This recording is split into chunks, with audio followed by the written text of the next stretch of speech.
salam sehat semua. Semoga kita masih dalam lindungan Tuhan Yang Maha Kuasa dan tetap sehat. Oke, Ibu di sini akan berpantun. Buah dipetik rasanya segar untuk dibuat kue acar. Kalau malas belajar pasti bodoh di waktu besar. Oke, jadi kita harus semangat belajar ya. Semangat! Pelajaran Bahasa Indonesia kelas 9 semester genap. Guru mata pelajaran Dila Veronica Napitupul.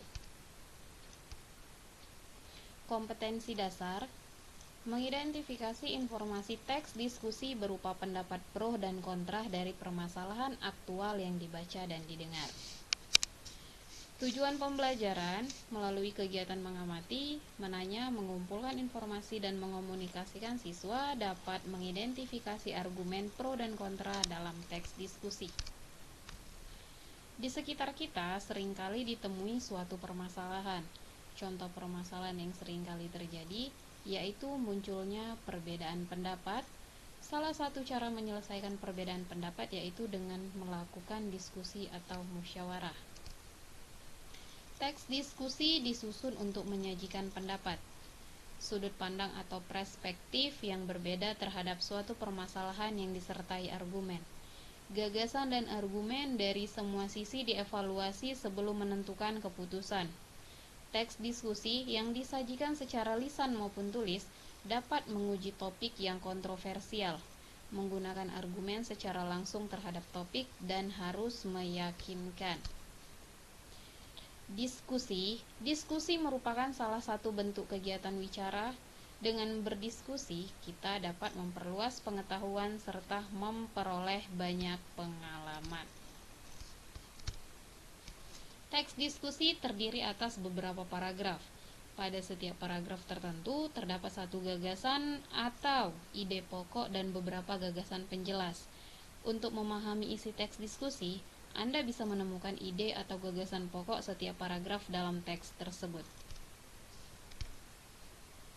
Contoh teks diskusi sederhana.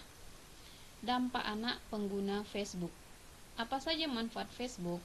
Saat ini tidak ada yang bisa menyangkal bahwa Facebook telah mengubah cara interaksi sosial, terutama di kalangan kaum muda. Facebook memungkinkan anak untuk menjalin pertemanan dengan banyak orang. Ketika digunakan dengan cara yang benar, media sosial dapat meningkatkan rasa percaya diri anak dan membantu mereka mengurangi perasaan kesepian, terisolasi, dan tidak memiliki teman. Dengan memiliki profil Facebook, memberikan anak halaman rumah di web, tempat di mana mereka dapat mengekspresikan diri dan berbicara tentang minat dan kepentingan mereka.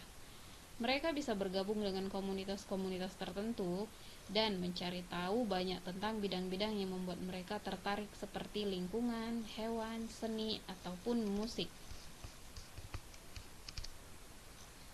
Facebook adalah pintu gerbang dunia maya. Segala sesuatu, baik hal-hal yang membaik maupun yang buruk, dapat terhubung ke akun Facebook anak. Seringkali bukan teman anak yang memberi pengaruh buruk, melainkan teman-teman dari temannya. Hasil studi Profesor Larry DeRosen dari California State University juga mengungkapkan beberapa efek buruk dari Facebook, termasuk narsisme yang sering menghadapi anak yang memakai situs jejaring sosial tersebut, perilaku antisosial, kecenderungan berperilaku agresif, dan mudah marah. Studi yang disebutkan oleh Rosen menyatakan bahwa murid sekolah dan mahasiswa yang membuka Facebook setidaknya 15 menit ketika sedang belajar cenderung mendapatkan nilai yang rendah. Setelah membaca teks tersebut, informasi apakah yang Anda dapatkan?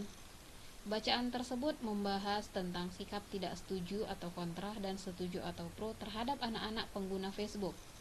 Pihak kontra menyatakan bahwa efek buruk dari Facebook termasuk narsisme yang sering menghinggapi anak yang memakai situs jejaring sosial tersebut, perilaku antisosial, kecenderungan berperilaku agresif, dan mudah marah.